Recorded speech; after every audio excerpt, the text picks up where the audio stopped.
Everybody, get up. Good morning, ladies and gentlemen, Good morning. and welcome to Hudson Institute's conference on the current and future security relationship between the United States and Taiwan. I'm very glad to see everybody here this morning on our continued wet and humid weather, which we hope will soon end. I'm Seth Cropsey, a senior fellow here at Hudson and director of Hudson's Center for American Sea Power. In his National Defense Strategy of the United States, published earlier this year, Secretary of Defense Jim Mattis wrote that, this is a quote, "Interstate strategic competition, not terrorism, is now the primary concern in U.S. national security." The following sentence of the same document's executive summary offers a little more detail. China, says the strategy document, is a strategic competitor using predatory economics to intimidate its neighbors while militarizing features in the South China Sea, unquote. Later in the same document, there are more specifics.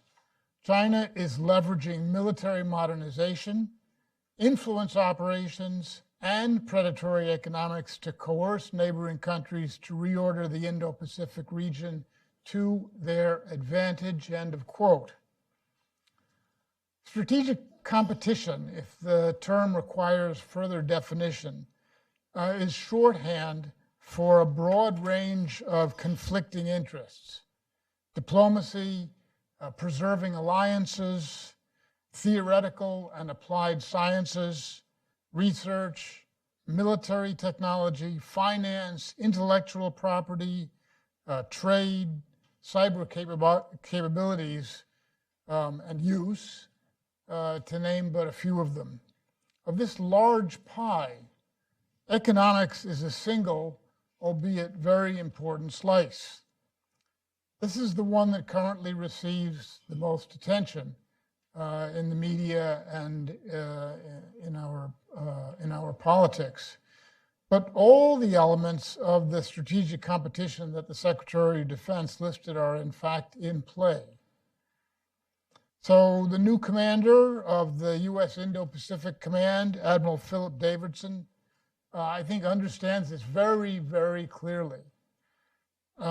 During his confirmation hearings in March of this year, Admiral Davidson told the Senate that, and this is a quote, "China is now capable of controlling the South China Sea in all scenarios short of war with the United States," end of quote. He considers, and these are his words, China to be a peer competitor, not because it has surpassed American military strength, but because the PRC is developing such asymmetrical capabilities as hypersonic missiles and robotic submersibles. Admiral Davidson stated that there is no guarantee that the United States would win a future conflict with China. Those are his words. What does this mean for the United States-Taiwan security relationship? Earlier this year, and that's the subject that we're looking at today. Earlier this year, the United States Congress passed an act to encourage more senior level official exchanges between Taipei and Washington. Deputy Assistant Secretary of State Alex Wong visited Taipei in March. The possibility that National Security Advisor John Bolton might visit Taiwan has been raised publicly. President Trump approved a more than $1 billion arms sale package to Taiwan. The U.S. State Department approved licenses that will allow U.S. defense contractors to sell critical technology needed for Taiwan's indigenous submarine program. These measures are good. Are they enough?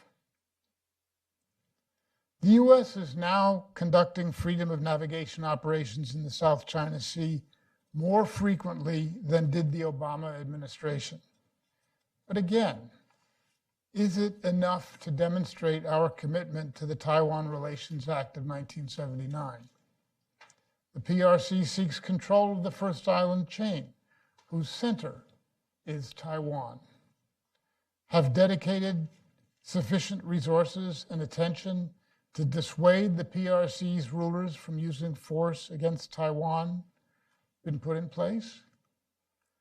And if not, what should be done in the United States, in Taiwan, and among our close allies in East Asia, all of whom have a large and critical stake in the future of Taiwan's democracy, prosperity, and safety from China's use of force? I'm reminded of a recently published book by former Secretary of the Navy John Lehman, my former boss, called Oceans Ventured, Winning the Cold War at Sea. Here's the connection. The book explains how the Carter administration had used an underfunded Navy defensively to protect choke points and strategic approaches to them. Its successor, the Reagan administration, substantially increased the Navy's size, using it aggressively to divert Soviet attention from the European Central Front and complicate Moscow's strategic force plans. So my question is there a lesson for today?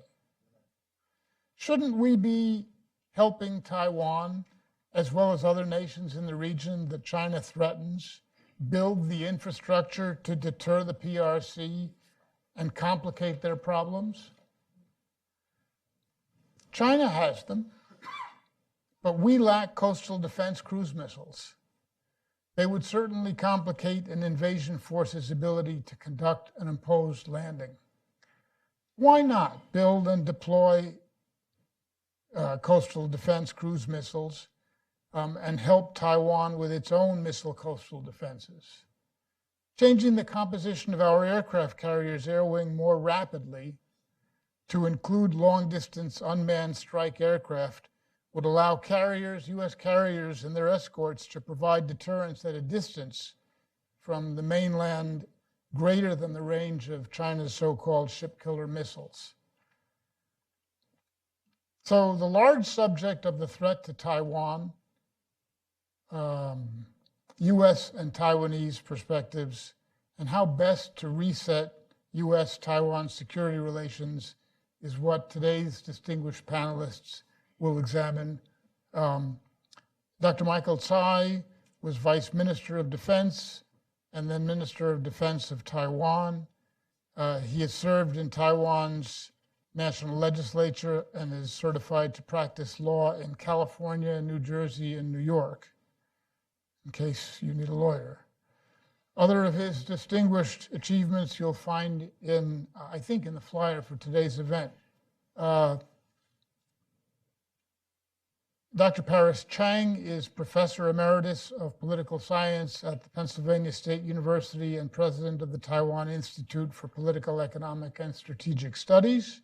He, too, has served as a member of Taiwan's national legislature and as Deputy Secretary General of Taiwan's National Security Council. Dr. Rick Fisher is a Senior Fellow on Asian Military Affairs at the International Assessment and Strategy Center. He's a well-known authority on the PRC's military and the military balance in Asia. He has advised the U.S.-China Security and Economic Review Commission. And Dr. Steve Bryen is one of the United States' leading experts on defense technology. He served as Deputy Undersecretary of Defense for Trade Security Policy and also as a commissioner of the U.S.-China Security Review Commission. Just a small administrative remark, and then I will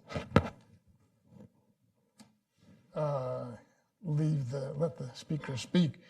After our speaker's remarks, I expect there'll be a time for a question period. After being recognized, will you please wait for the microphone so that we can hear your question? And then identify yourself and organization and to whom your question is addressed. And finally, we would appreciate it if you would ask your question in the form of a question. Following conclusion of the public event, there will be a private meeting in this room for which I ask the invitees who know who they are to remain. Thank you very much. Parris?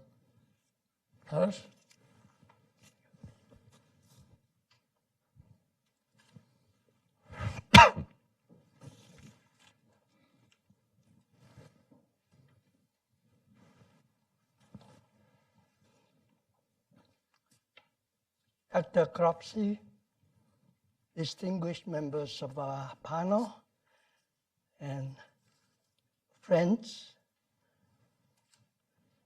and member of the media. First of all, I want to thank Dr. Cropsey and Hudson Institute for hosting this very important event. And I also want to thank our two American participants, the panelists, to take part. A few days ago, United States government recalled U.S. ambassador from Panama, El Salvador, and Dominican Republic, because these countries, they sold out themselves to China and switched diplomatic relation from Taiwan to Beijing. We in Taiwan thanks American government for this timely and very important gesture of support.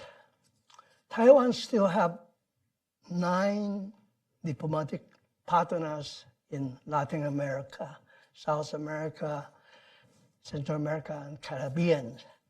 And I'm sure China would try to buy them off one by one.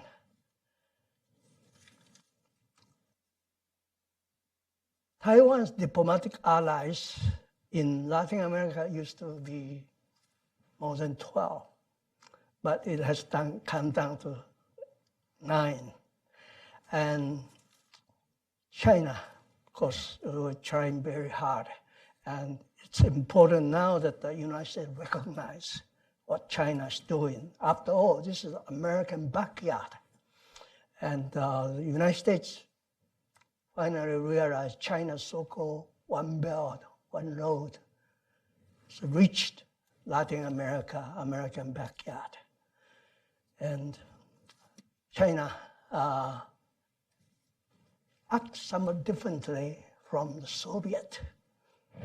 Back in the early 1960s, the Soviets set up a military base in Cuba, but that was only one country, and the United States easily dealt with it. Now China's approach is somewhat subtle, smarter, and, well, very skillful. They one by one would take over these diplomatic allies.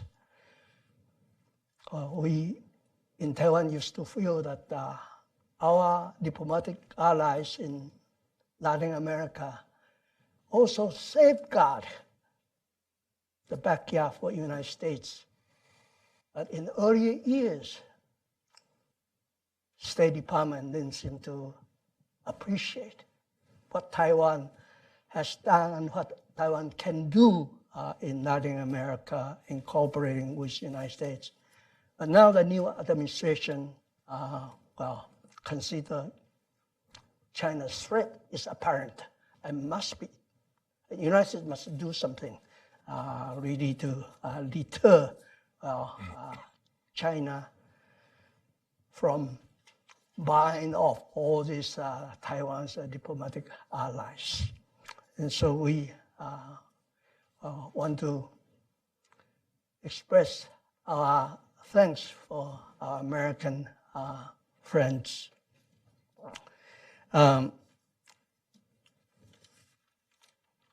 We in Taiwan are also very grateful that in the past 2 years, the United States have a new approach towards Taiwan and towards China. Starting from December last year, the United States government unveiled the first National Security Strategy Report. And in it, the United States, for the first time in many decades, identified China as principal threat to the United States, an enemy. Because under the Chinese leader Xi Jinping, China is trying to realize its so-called China dream. And this China dream includes absorbing Taiwan, annex Taiwan into China's control, and also defeat United States and supplant United States as the world superpower. And Xi Jinping has his own idea how to change Pax Americana and try to set new world order. This is what China is doing. And so now America realizes the challenge from China to American values, American national security interests, and American policy all these decades. So these Taiwan-friendly legislation passed by the US Congress and signed by President Trump. We have high hope for them. But up to now, these legislation remain largely sense of Congress alone. The administration hasn't yet really implemented them. And this is worrisome to us. I don't know what happened, but from Taiwan, looking at American politics, I'm thinking that, are there too many panda huggers still in US government? And they try to block and try to sabotage the new policy, new strategy of Trump administration. Could that be that? Well, I don't know. I'm just guessing. Well, I'd like to hear American friends as to why up to now nothing very much has been done, despite all of these National Defense Authorization Act, Taiwan Travel Act, and all that. But at least I feel that the new administration is able to distinguish friends from enemy, know who's enemy and who's friend. And we are very gratified that Taiwan has often been called partner. And we've been called, we are the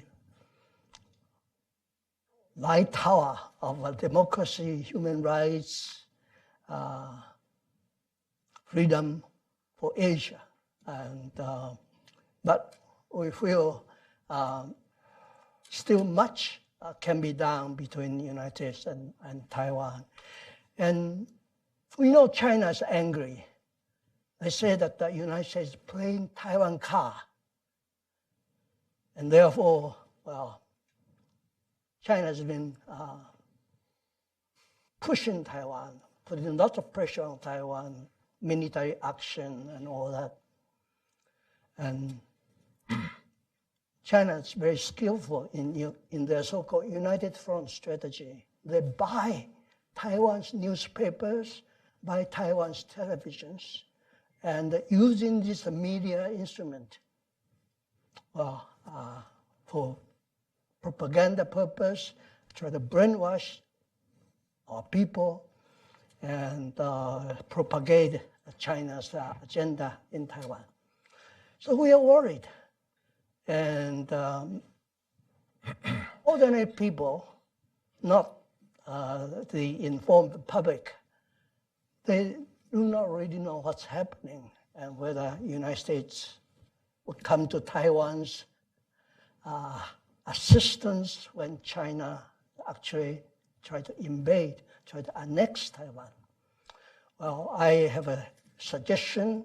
Actually, our group yesterday went to Congress, and Congressman Steve Chabot, who played a very important role in several of these Taiwan-friendly legislation, I suggest to him, could you try to initiate and try to work out a congressional resolution, just like a 1955 Formosa resolution. At that time, there's a treaty between the United States and Taiwan, Republic of China, Mutual Defense Treaty, and the Congress adopted a resolution authorizing President Eisenhower to use whatever means available to defend Taiwan against China's invasion. I think if U.S. Congress is doing that today, according to the Taiwan Relation Act, then I think serve great purposes. I think it is a very clear signal that, United States stand by its allies and will be ready, to fight if China wants to invade Taiwan. This is according to Taiwan Relation Act. Well, there are some U.S. people say, hey, that's going to be a war against or with China. I don't know whether U.S. policy towards Taiwan is a function of U.S.-China relation, or really United States has an independent policy towards Taiwan. Well, I hope that very soon the U.S. government would initiate another Taiwan policy review.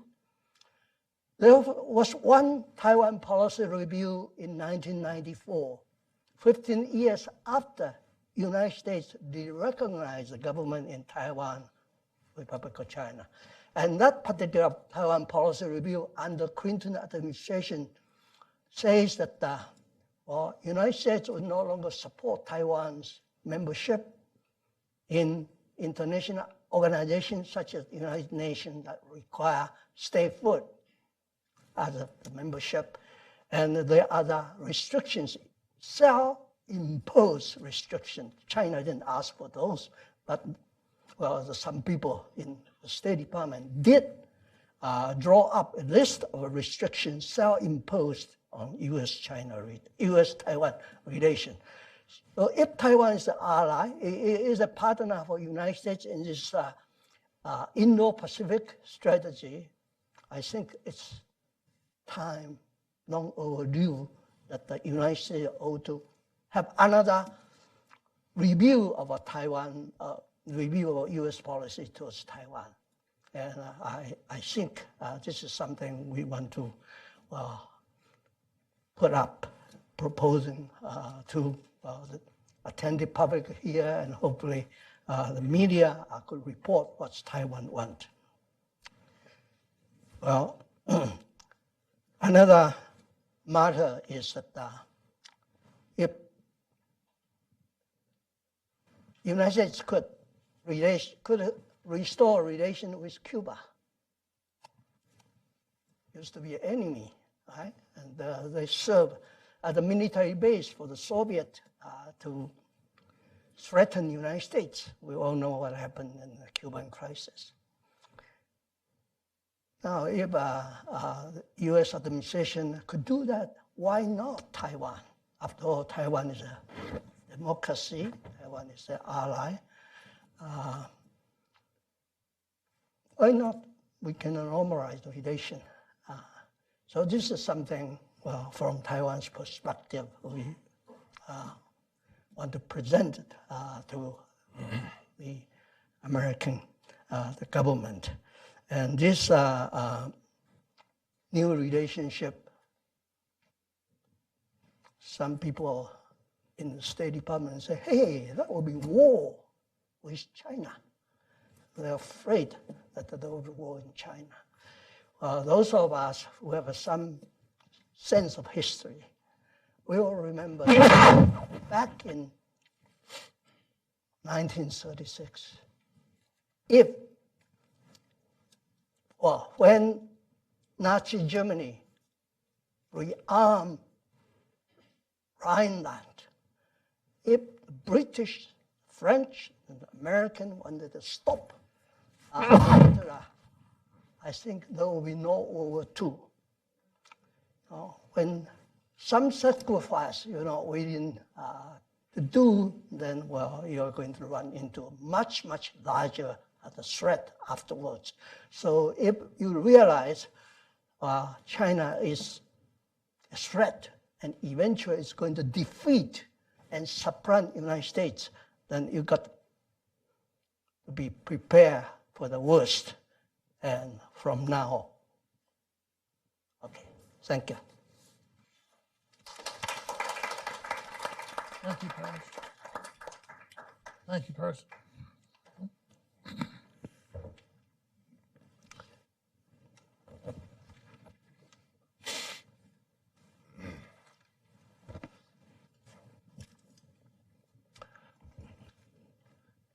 Greeting from Taiwan. Today we have about 23 delegates from Taiwan to come to the United States for the purpose of promote Taiwan to join the United Nations. I want to, with a profound respect and humanity, I would like to thank Hudson Institute, particularly Seth Cropsey and the U.S. capable assistant Emeritus run such kind of nice seminar for us to have a better opportunity to communicate with American friends.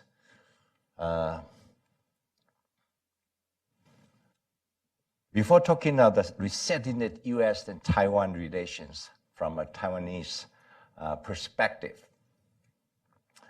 I would like to make some specific suggestion toward the end of my presentations.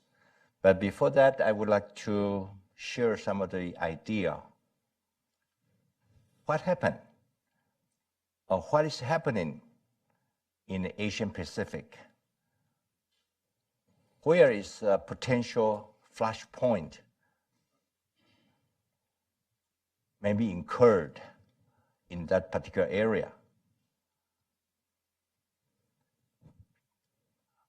I will pinpoint the three areas.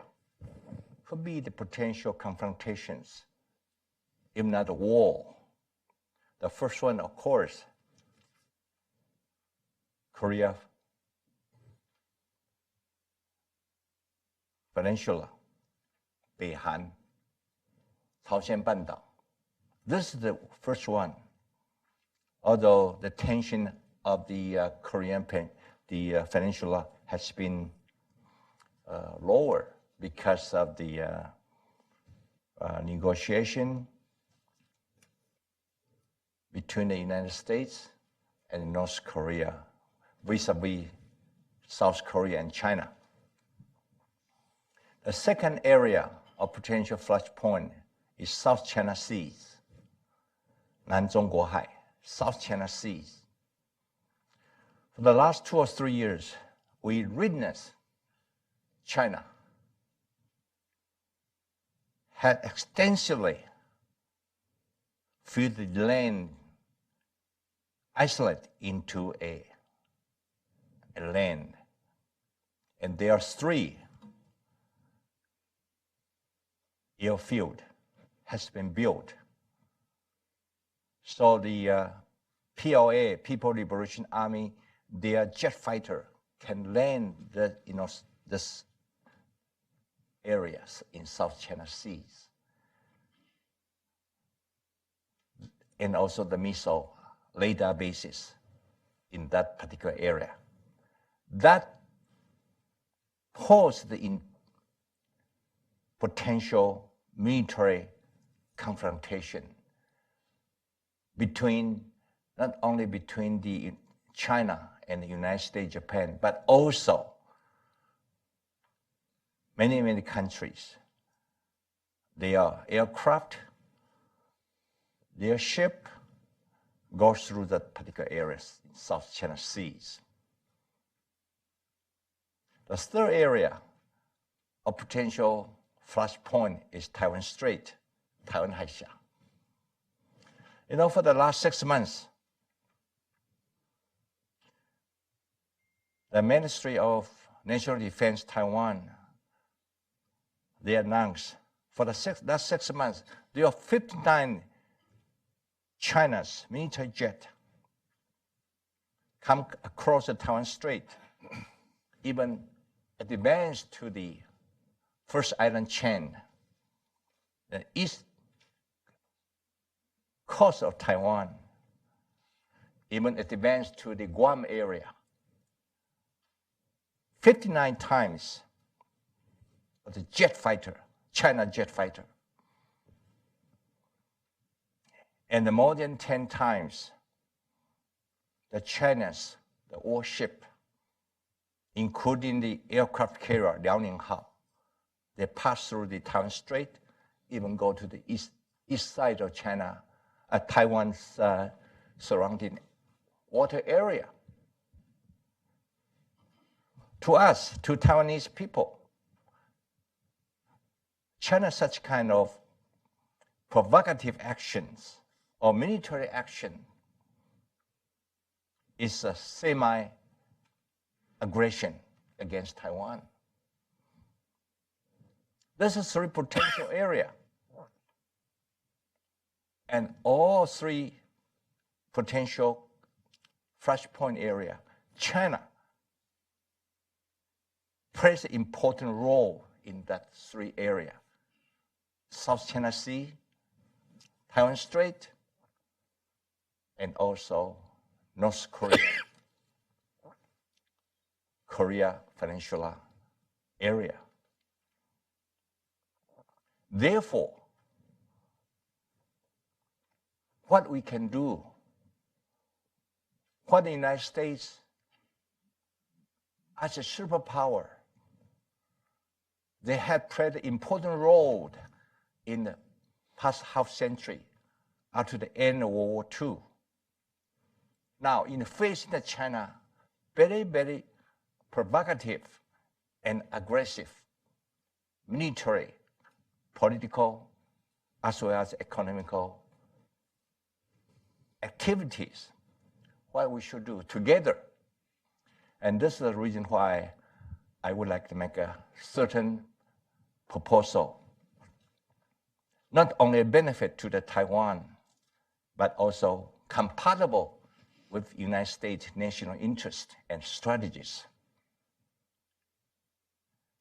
And also would, I believe, would be benefit not only Taiwan and the United States, but also benefit to the Japan, Korea, and many, many countries in Southeast Asia nations for peace, security, and prosperities altogether.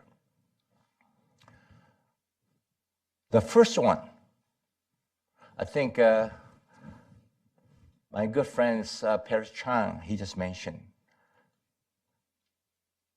we like United States reconsidering the 1994 Taiwan policy guideline, in which prohibit Taiwan to join international organization, which statehood is preconditioned. is requested. 1994 Taiwan Policy Guideline also refrained from inviting Taiwanese government leaders, including president, vice president, ministers of national defense, foreign affairs, to come to Washington, D.C. to have substantive talk or negotiation with the United States counterparts.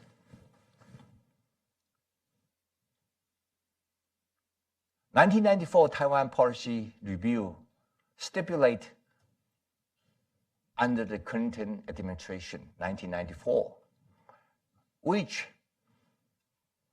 to me and to many of us is incompatible, even contradict with the Taiwan Travel Act, and contradict to the NDAA, National Defense Authorization Act, which passed by joint resolution, House and Senate, and also signed by the President Trump into the law of the United States. Taiwan Travel Act and NDAA Act, they show the congressional as well as administrative willingness to promote a better bilateral relations between Taiwan and the United States. In the ranking top level, this is my first proposal for you, for the American administration, for consideration. The second, when I'm talking now about the Taiwan Travel Act and NDAA, we are looking forward for the U.S. administration to implement this Travel Act and NDAA in spirit and in substance, in according to this law. Well, I happen to be the American trained lawyers in California and the New York State, so that I read this act carefully. But this, of course, depends on the State Department and the White House, how willing to implement and carry out this new act in a good faith to help for the better substantive relation between the United States and Taiwan. And third, I will propose, I have proposed before, several years ago, to have a joint military exercise between United States and Taiwan. Even I would like to expand to invite Japan, because Japan and the United States had the mutual defense arrangement. Japan will play an important role to defend, along with the United States and Taiwan, to defend the peace and security in Asian Pacific, in my personal opinion. In the past, in Taiwan, we have annual full-scale military exercise we call Hanguang Yanxi. In fact, we did invite some U.S. retired admiral, general, and ranking officers, retired. They come to Taiwan as observers. Many times, in my personal experience, and we have good communications before and after the military exercise. But after the NDAA, which has just passed about a few months ago,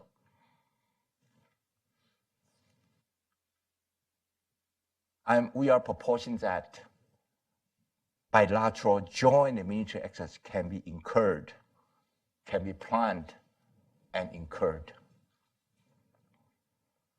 This can be done. That can be a good platform or mechanism to show a concrete bilateral cooperation to deter China, from taking further provocative and aggressive actions. Finally, if I may also propose, before 1979, before the United States broke out the diplomatic relation with Taiwan,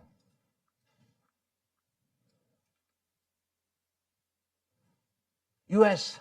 sent a military advisory group, could be 60% ranking officers stationed in Taiwan, help Taiwan to formulate national defense policies, military procurement program, and help Taiwan in actual training and logistic support. So we would like to see the United States, Taiwan, and even Japan come together to set up a mechanism or platform for the management of emergency. Just like China, the aircraft come into this water area, space area of Japan, Okinawa area, come to the Taiwan, come to China Sea. How we can work together, United States, Taiwan, and Japan, even Philippines, Singapore, we should working together to form a small NATO in Asian Pacific, just to deter China from taking the further actions against peace and stability in Asian Pacific. Okay, with that, I had to step down because they gave me only 10 minutes. So after my two good friend presentation, I will be more than happy to see your question. Thank you.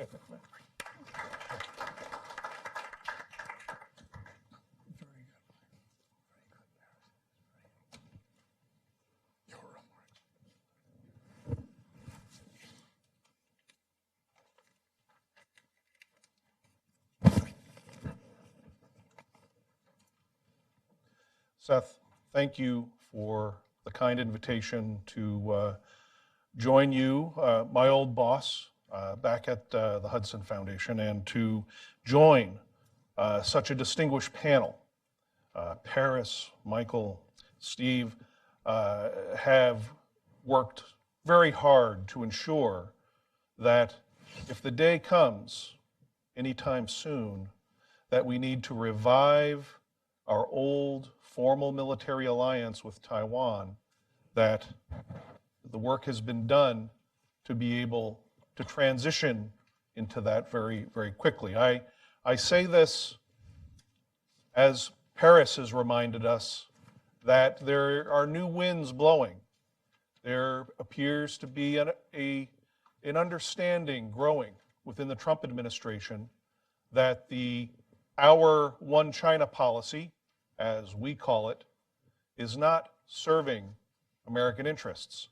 The recalling of our diplomatic personnel from Latin America about 3 weeks ago to protest the reversion of three countries' relations from Taiwan to China is very, very telling that for the first time since we ended our formal relationship with Taiwan in 1979, that we're defending Taiwan's relationship with another country, tells me that we're beginning to understand that China's ability to undermine the security and stability of any democracy starts when that country signs on to China's One China policy.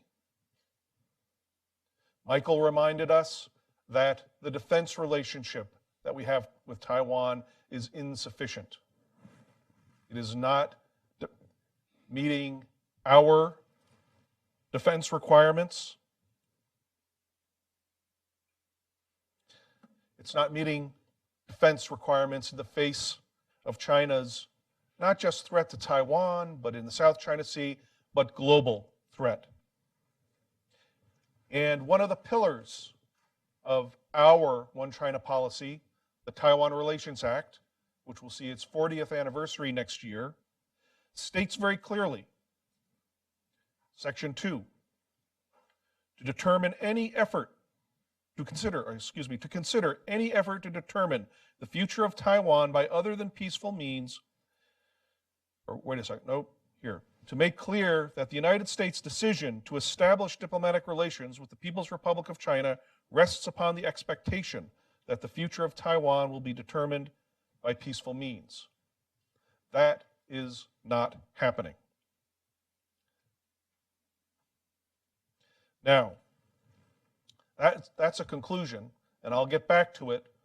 Seth had asked me to address the findings of this year's Department of Defense China Military Power Report.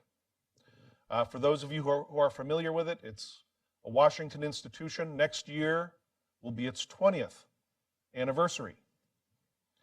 It was born amidst a partisan contest in the late 1990s, concerned by Republicans and many Democrats that the Clinton administration was not paying sufficient attention to military developments in the People's Republic of China.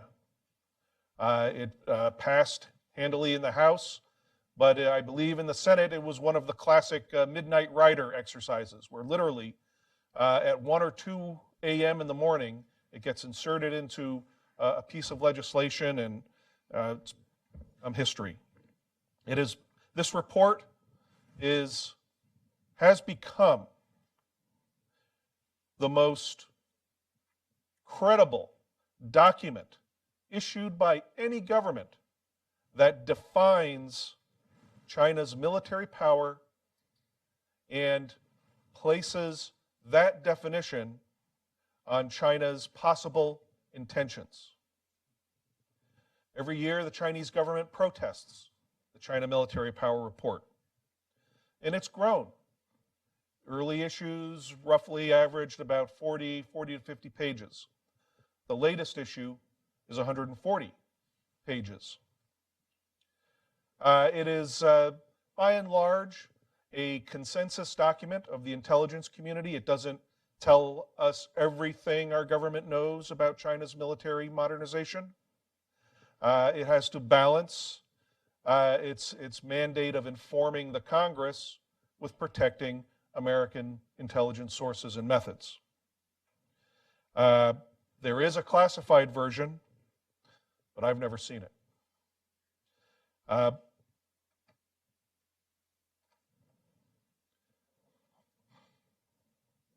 During some years, this report has been briefed to Chinese officials, according to reports provided, I believe, by Bill Gertz. But the report has never grown to its real potential. It's never approached the utility of the Soviet military power series of the 1980s, initiated by the late Secretary of Defense Caspar Weinberger. The reason for this, I'm told, is that a policy determination has yet to be made that China poses an existential threat to the United States, as was the former Soviet Union. Therefore, the China Military Power Report does not have to rise to the full, large, illustrated format of the Soviet Military Power Report. Since about 2002, however, this report has had a chapter on Taiwan security.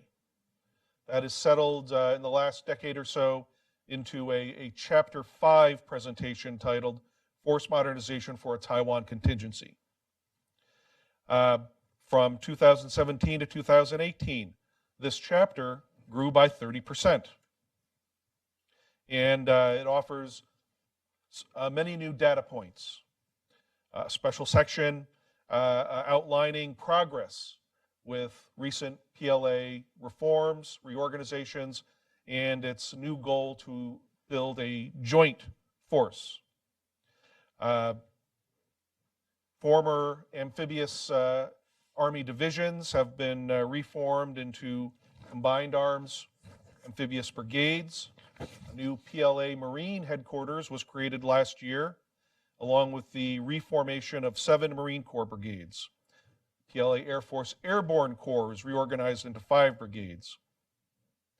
PLA combat aircraft in the Taiwan theater has grown from 590 in 2017 to 330 in 330 in 2015.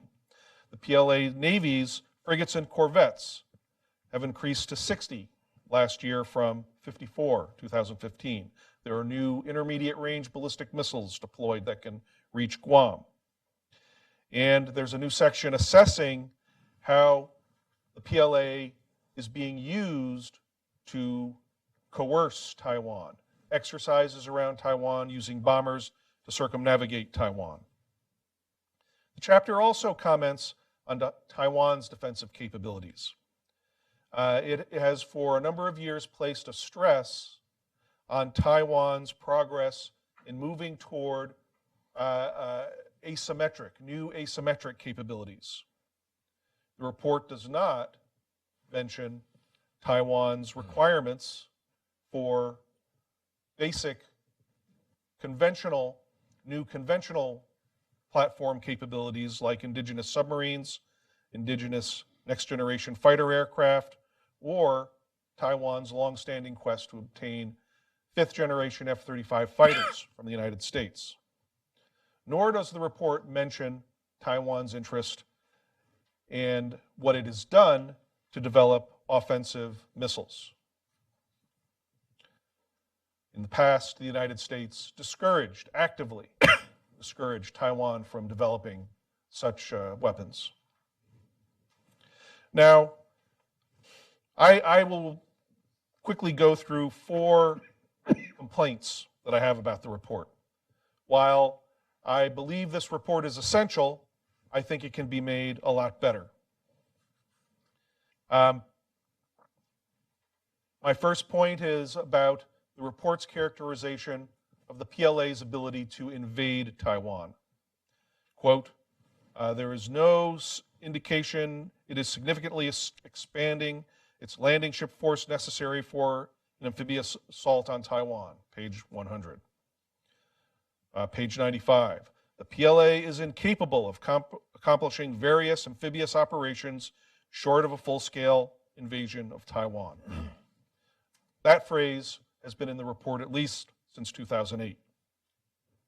Now, grant you that a full-out invasion of Taiwan would be amongst the most difficult military operations in history, given the terrain, given the weather, given the need for absolute intelligence, absolute surprise, and not having anything go wrong. But I would like to see a bit more realism in this conclusion. The PLA report does not mention that the PLA's maritime militia can mobilize scores of very large ferries to supplement PLA Navy formal amphibious lift, as well as possibly thousands of roll-on, roll-off barges that ply Chinese rivers and help to build the new bases in the South China Sea. When you add all this together, Taiwan estimates are that they could transport 10 to 12 divisions to Taiwan, whereas previous estimates with just using the formal amphibious lift was about 1 to 2 divisions. And then what if the United States was diverted elsewhere? What if a nuclear-armed North Korea attacked somebody and the United States had to respond and we got bogged down in a Korean conflict? Would that provide enough of a diversion, enough of a temptation for China to consider an attack on Taiwan? Second, does the report convey an appropriate sense of urgency? There is a gathering view that the likelihood of Chinese attack against Taiwan is going to increase starting in 2020. A third complaint: is it time to start discussing in this report the impact of China's global deployments on our ability to maintain enough of a presence in Asia? The report begins to examine China's global projection and its gathering of bases. By the late 2020s, the PLA Navy could have the first totally nuclear-powered aircraft carrier battle group, to include nuclear-powered underway replenishment ships. That kind of flexibility, combined with a future network of bases, will allow China to cause many problems. And then fourth, what about China's growing military cooperation, an alliance perhaps, with Russia? Right now, 2,300 Chinese troops are exercising in the largest Russian military exercise since the end of the Cold War in their Far East, Vostok 18. Yesterday, the Russian defense minister said these exercises needed to be made regular. So what would I suggest in my conclusions? First, the existential nature of the Chinese military challenge to the United States, in my opinion, justifies an immediate upgrade of the China military power volume. Fully illustrated charts, pictures, and it should be translated into multiple languages to assist our public diplomacy. As for policy actions, it's necessary for the U.S. and Taiwan to consider significant immediate increases to our deterrent capabilities. The United States should drop its opposition to Taiwan having offensive missile capabilities and space launch capabilities. The United States should immediately begin to redeploy tactical nuclear weapons to our forces in Asia. This is the most economical and effective way to avoid a double crisis of a war in the Korean Peninsula, a Chinese attack against Taiwan, or vice versa. We should sell Taiwan a small number of KC-135 tankers so that Taiwan can immediately respond to China's coercive exercises, especially with the bombers. Pretty soon the bombers are going to be refuelable in the air, and they're going to be doing constant circles around Taiwan. With aerial refueling tankers, Taiwan can have those F-16s to follow constantly those same bombers.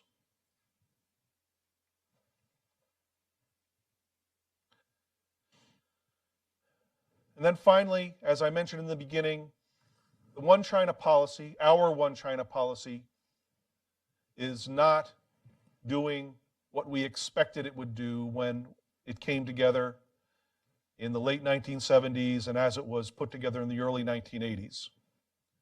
We may have to consider a different basis for our relationship with Taiwan, and if we decide to move toward reviving an alliance that once allowed us to put nuclear weapons in Taiwan for a brief spell at the end of the 1950s, again to deter what we thought might be an imminent Chinese attack, then we need to start considering a move in that direction. Thank you very much.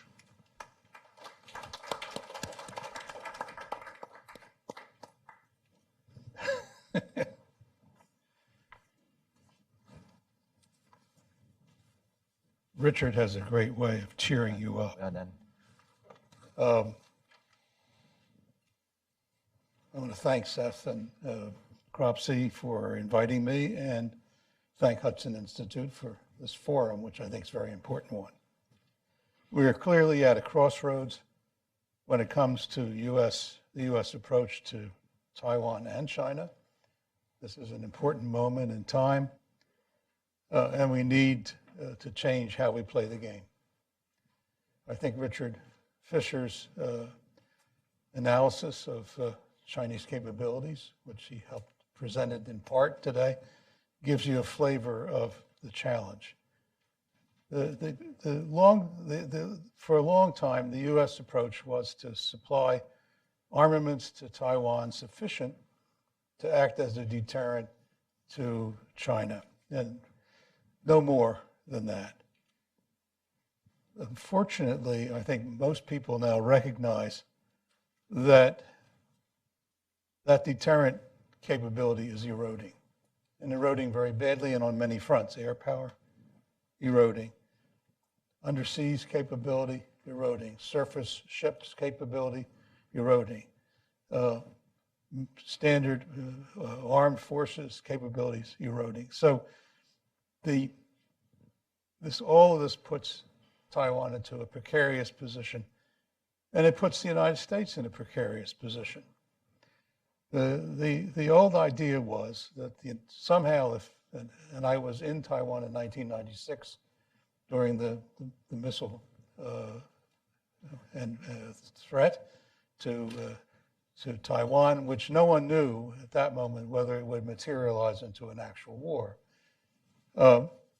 And I was there with Jim Woolsey, who was with me, and we got to feel firsthand exactly what was coming down and the problem in Washington of figuring out how to respond. It took a couple of weeks before the United States actually deployed some aircraft carriers so that China understood that any further action by them would be met by force. Now, whether an aircraft carrier can do that today is open to some serious question. I mean, China is not the same China as it was in 1996. It is a much stronger country. It has much better military technology at all levels. And it thinks it's on the upswing in the region, which is, of course, very important. It's first island. Your new name car. You're on candid camera if you talk to each other.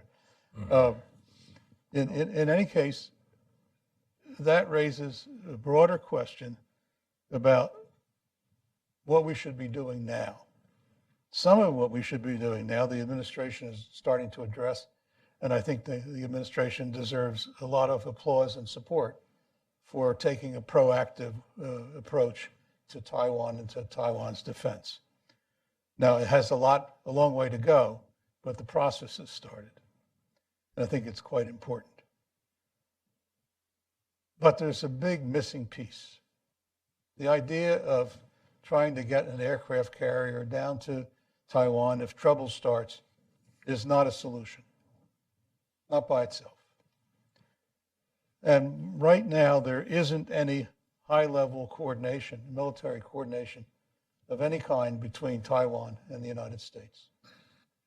And none at all, even rudimentary coordination with nearby Japan or Korea. That has to change because the whole region will suffer if war broke out with Taiwan. So my first proposal is a very straightforward one. We need to establish, the United States needs to put in place a high-level strategic coordination dialogue with Taiwan with the possibility of bringing in other players if they're willing. Whether they do it openly or covertly really doesn't interest me very much. What interests me very much is that the coordination take place. Now, this coordination is quite critical because this is how you do planning for various scenarios, various threat scenarios that could materialize in the area. Just an invasion of Taiwan is only one of many possibilities. There are lots of other dangers lurking that could escalate into something worse. But who knows what that would be? Bombing Taiwan? Missile attack on Taiwan? Shooting down Taiwanese aircraft? These are just some things that could happen, and there are many, many others. Underwater warfare, another area that really is a very serious one. So having this high-level coordination and planning undertaking is probably the number one most important thing that we should be doing right now. It's not something that needs to get high-level visibility, but it's something that needs high-level participation. That is to say, our top military brass, our best planners, Taiwan's best planners need to meet not just once, but frequently, need to develop plans and programs and make recommendations. Second point that I would make is that we can put in place exercises, military exercises, actually without moving an airplane or a ship or a submarine or anything else. There was recently in Italy an exercise that was called Spartan Alliance 18-8. This was pretty interesting.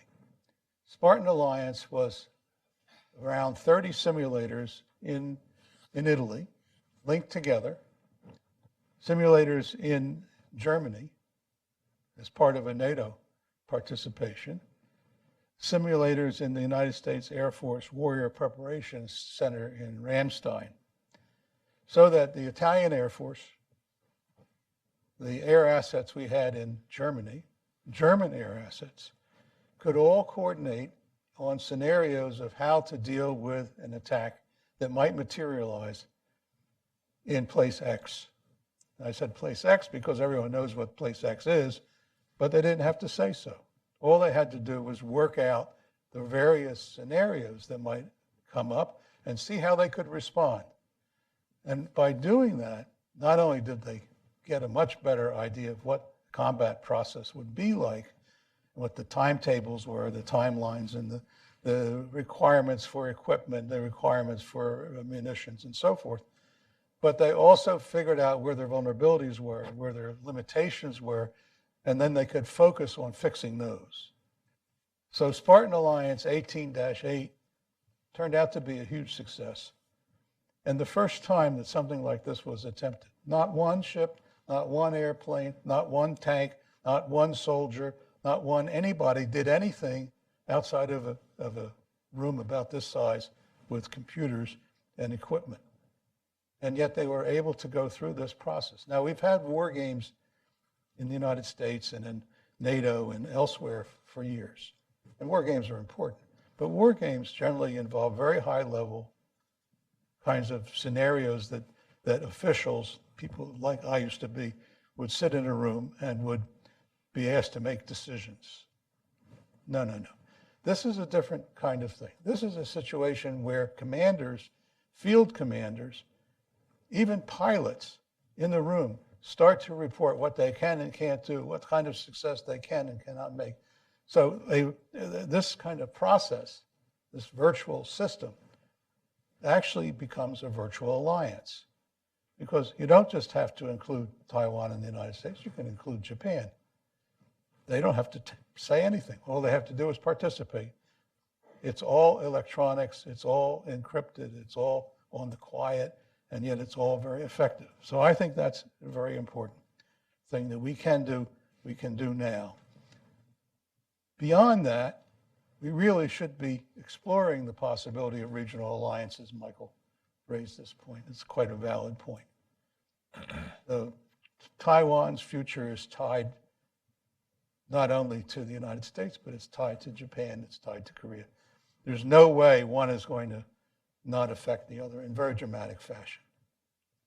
And ultimately, it's tied to America's ability to continue playing a role in the Eastern Pacific altogether.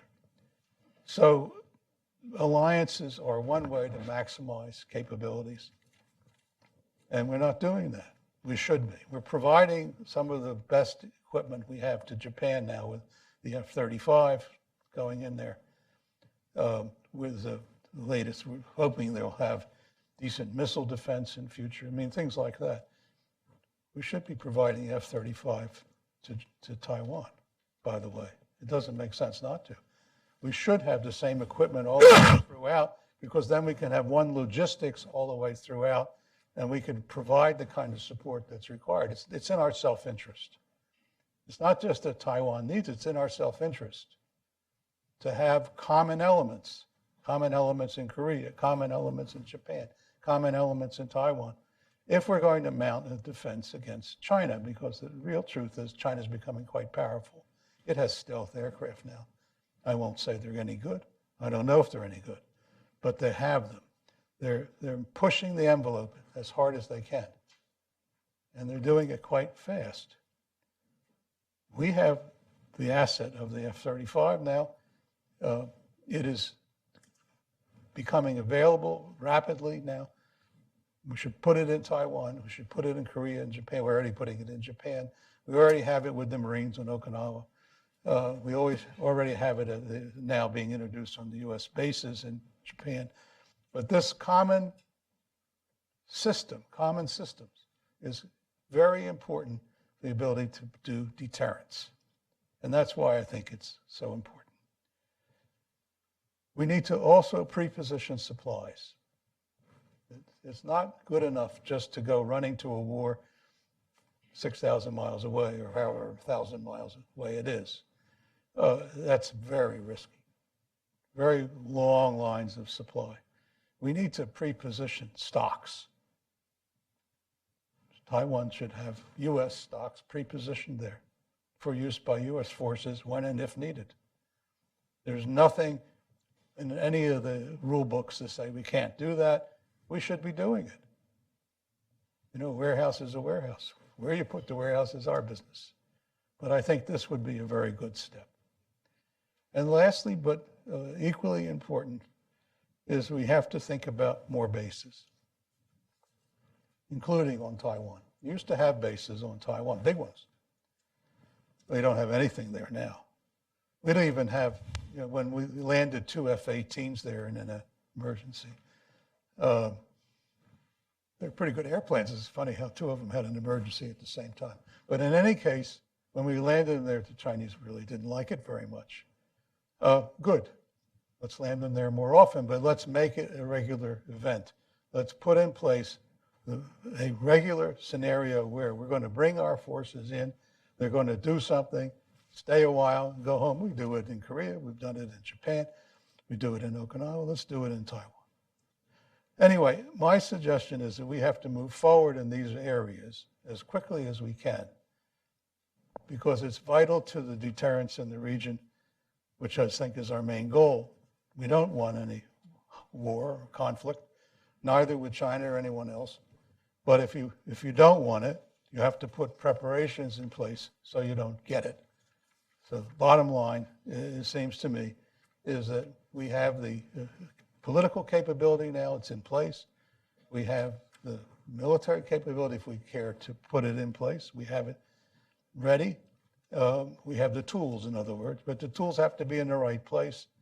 The arrangements have to be right. The commanders in the field have to understand what they need to do, and they have to practice it. And we have to be prepared. Thank you very much.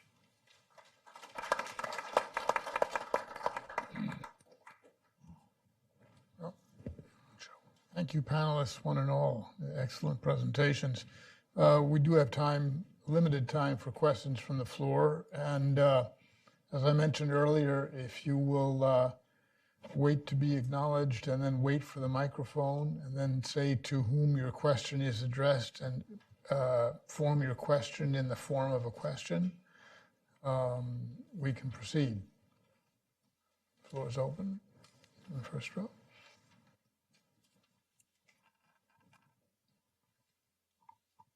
I want to thank Dr. Cropsey. You invited such wonderful speakers here, have such a wonderful speech. I'm Jin Tsai Wang, minister from Taiwan Presbyterian Church, which are so-called the most identified Taiwanese people and land church in Taiwan. Today, we raise the issue restating U.S. and Taiwan relations because now arising a new power, China in Asia, East Asia. When China become more power, she doesn't help this region to rebuild his order, but become a threatened power.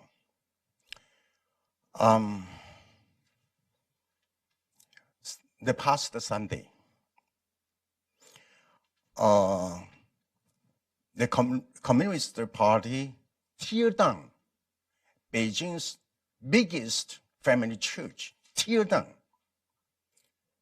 Okay, just a few days ago. And other churches. And the government officials go into Christian house, put down clothes, replace Xi Jinping's photo, ask people to worship him. Okay. We are here talking about military, armies, powers, but now I'm raising the issue of human rights in all over China and East Asia and the rest of the world. The American government help China to go into the international organizations, but China doesn't follow the rules. They just break everything.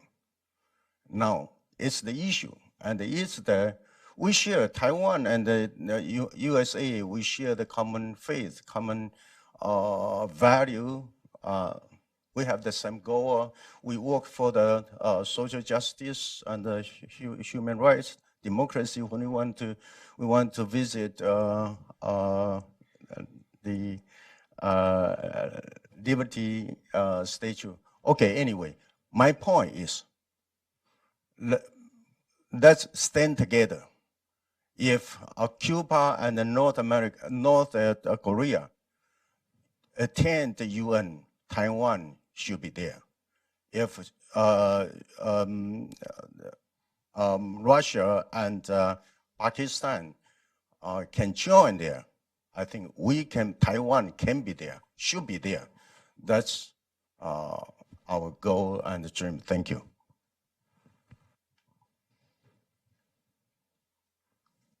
Okay, thank you, Minister. Since I didn't hear a question there, let's move on to the next one, sir. You have a question?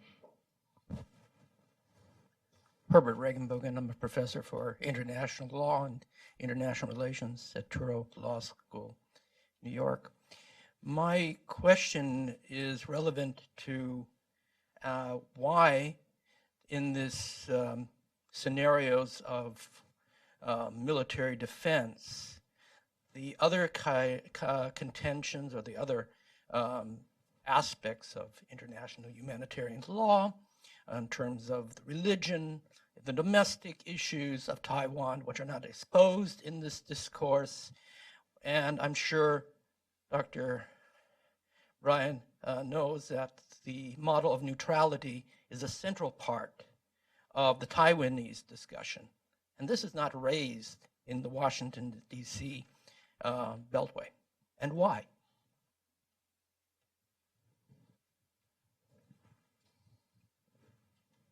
I was in Taiwan when the conversations about neutrality took place, and my basic reaction was this is a very bad idea, that Taiwan can't be neutral, because how's it going to be neutral? Neutral about what? About being invaded? It just didn't make sense to me, Herbert. I understand the motive behind it is a good one. But the reality is that Taiwan has to be able to defend itself. It has to have allies. It's lucky to have the United States, because if it didn't, it wouldn't be here. And I think in the long term, what we want is deterrence so people can live in peace and freedom. Coming back to your point, you know, Taiwan is a nation where there is great freedom of religion, something we here value very highly, and China is very afraid of, which is precisely why they're clamping down on the churches, closing them, because they're fearful, because it's incompatible with the regime there and with the kind of behavior that they show. It's too bad that no one's willing to complain about it at the United Nations. We hear so much there, but never this. But as far as neutrality is concerned, I don't think so. Questions? Here, sir. Thank you. My name is Alex, and I come with Minister Michael Tsai to this event. And since I'm a college student in Taiwan, and I have the opportunity to discuss many international issues with my classmates and youth in Taiwan, so I want to ask two professors here from USA. So what do you recommend, like youth and students that are interested in international issues and affairs, to help to spread the ideas that you guys want to promote, and what can we do to help this kind of topic, since there's limited power and like resources that we have? Thank you. Well, there's one thing that you can do very directly, and that is either become involved in some manner supporting the defense of your country. Many ways to do that. It's not necessarily taking up a rifle and marching, but intelligence, other ways to serve, emergency response organizations, and especially I would suggest that you study the condition of Taiwan's military reserve forces and consider that advocating for a much stronger and more active reserve component for Taiwan is an investment in your future ability to have a job, live in freedom, raise your family as you so desire. Becoming aware and listening to your leaders and supporting leaders that promise to improve the defense of Taiwan. Extremely important. The benefit is direct and is all about your life and your happiness. So as a young person in Taiwan, I believe you should, and you most likely will, have the opportunity for a wonderful life, a wonderful career, and an amazing family. But that will only be assured if you care about it and work for it. I can't add very much to that except to say that it's really important to talk to your fellow students. In the United States today, I think a lot of our students are terribly misled about national security issues, among other things. And they fail to understand a great deal about the world and how difficult and downright nasty it can be. So to the degree that you can convey those sorts of messages in to your friends and to your colleagues is very important, because they're going to form the next generation of leaders for your country, as you will. I would also add that in Taiwan, there is little to no discussion about what China would do if it ever was able to take over.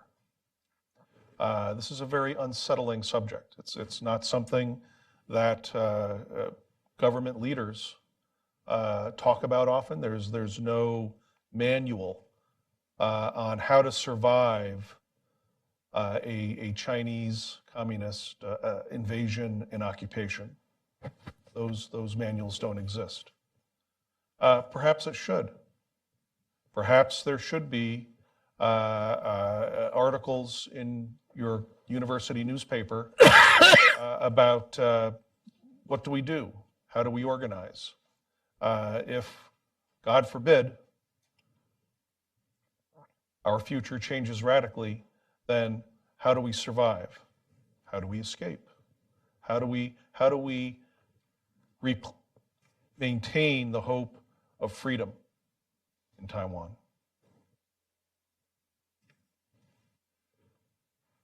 I think for the benefit for discussion, I'll give you some what is Taiwanese young generation they're thinking about, how do they determine to defend Taiwan. For the last year or so, there are 2 or 3 popular the polls surveyed for these young people, young students under the 35 years old. The question on the poll is this, in effect: do you want to stand up to defend Taiwan in case China, PLA, invade Taiwan? Are you willing to stand up and to fight to defend Taiwan? All those 3 polls with a different background, very close. They are about from 65% to 70% of the young people under 35 that surveyed. They said that, yes, we will. So this overwhelming majority of the people, they identify themselves as Taiwanese, and also they believe they are willing to sacrifice themselves to fight just to defend Taiwan. Therefore, your answer say, hey, you are thinking you are just in case either PLA invade Taiwan, how and invade and occupy Taiwan, how do you? The young people, to my opinion, to my experience with the young people, they're looking ahead. They're going to fight. This is my personal observation. We try to cultivate young people or Taiwanese people to be aware, this you 2 gentlemen, be aware of the situation of the China, human rights, Taiwan's, how to strengthen our democracy and the freedom and the rule of law. And this is what the young people are thinking about it. I have a strong respect of this young generation. This is the reason why we have more than half of our delegates. They're under 35, and a lot of them, they are college students, graduate students, and I bring them here to experience American democracy and how United States can work for the peace and stability in the Asian Pacific.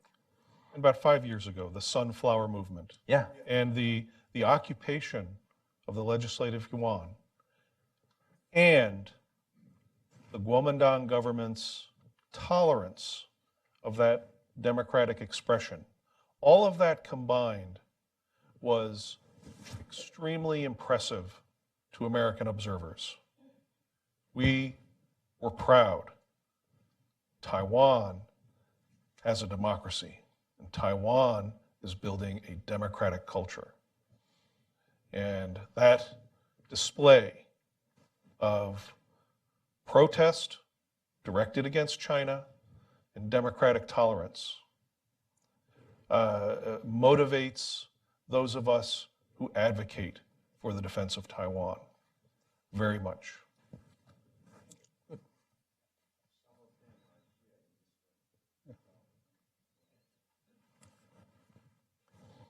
I think that we've run out of time. Well, maybe we haven't. One more question. Sir? Wait for the microphone. I have a question about the question raised by Dr. Parris Chang. He mentioned about the panda hugger in USA, and I think it's important because some of those people are in the position of government in policymaking. So from American side, how do you handle this to the best interest for both USA and Taiwan? In the same token, they are also panda hugger in Taiwan. What do you need to do? And is there some information exchange between USA and the Taiwan can be done? One of the things maybe follow the money, where the money. If you are panda hugger from Taiwan, and you have money deposited in USA, watch out. So there, this is just one thing came to my mind. So I have to see what can we do from Taiwanese side, from USA side, what can we do about those panda huggers? Because yesterday I also attended a GTI symposium, annual symposium. I can sense maybe somebody maybe fit into that kind of description. By the way, I'm KFB. I'm a co-founder of GTI. Thank you.